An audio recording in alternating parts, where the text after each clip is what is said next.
যুক্তরাষ্ট্র, কানাডা, মেক্সিকোয় অনুষ্ঠিতব্য বিশ্বকাপের 1 মাস আগে সোমবার Argentina football association coach Lionel স্ক্লোনির বাছাই করা প্রাথমিক স্কোয়াড ঘোষণা করেছে। ডিফেন্ডিং চ্যাম্পিয়নরা বিশ্বকাপের জন্য 55 জনের প্রাথমিক তালিকা জমা দিয়েছে। এই তালিকা থেকেই কোচ লিওনেল স্ক্লোনি শেষ পর্যন্ত 26 জনের চূড়ান্ত স্কোয়াড বেছে নেবে, যারা টুর্নামেন্টে যাবে। চূড়ান্ত দল ঘোষণার শেষ সময় 30 মে। টুর্নামেন্ট শুরুর আগে কেউ চোটে পড়লে ঘোষিত এই প্রাথমিক তালিকা থেকেই তার বদলি নেওয়া হবে।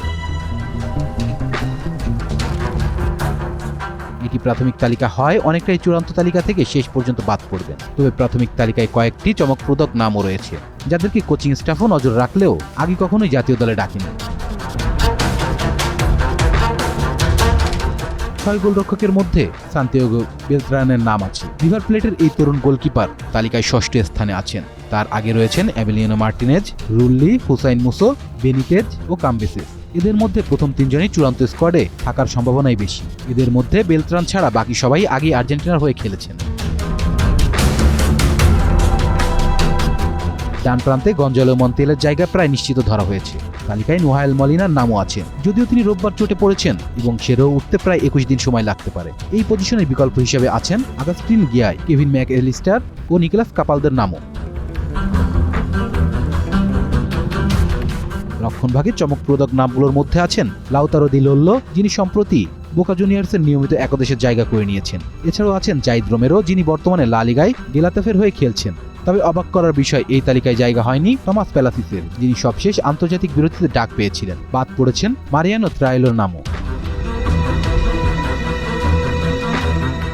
মিডফিল্ড ও আক্রমণ বিভাগে কয়েকজন নতুন মুখ আছে, যাদের ওপর কোচের নজর ছিল বলে আগেও জানা যায়নি। তাদের মধ্যে রয়েছেন দেলগাদাও, টমাস আরান্দো। দুজনই বর্তমানে বোকা জুনিয়র্সের নিয়মিত খেলোয়াড়। দুজনেরই বয়সভিত্তিক জাতীয় দলের খেলার অভিজ্ঞতা রয়েছে। টমাস আরান্দাকে সবশেষ অনূর্ধ্ব 20 দলে ডাকা হয়েছিল এবং শেষ আন্তর্জাতিক বিরতিতে তিনি সিনিয়র দলের সঙ্গেও অনুশীলন করেছেন। লিওনেল স্ক্লোনি তাকে বলেছেন, সে খুবই আকর্ষণীয় একজন খেলোয়াড় এবং দারুণ এক আবিষ্কার। এছাড়া আগের স্কোয়াডে থাকলেও সম্প্রতি গুরুত্ব হারানো কয়েকজনকে আবারও তালিকায় রাখা হয়েছে। তাদের মধ্যে আছেন গুইদো রদ্রিগেজ, যিনি কাতার বিশ্বকাপ জয়ী দলের সদস্য ছিলেন। আরও আছেন নিকোলাস ডমিনজুয়েস, আনিবাল মোরেনো এবং এমিলিয়ানো বুয়েন্দিয়া।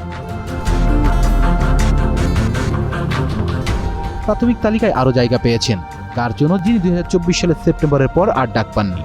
এছাড়া আছেন মাতিয়াস সোউল, ক্লাউদি এভেচেরি এবং জুয়ানলিকো প্রস্তিয়ানি। তবে প্রস্তুয়ানি যদি শেষ পর্যন্ত চূড়ান্ত দলে জায়গা পান, তাহলে নিষেধাজ্ঞার কারণে বিশ্বকাপের প্রথম 2 ম্যাচ খেলতে পারবেন না তিনি। Please subscribe our channel to get more information about Sports World.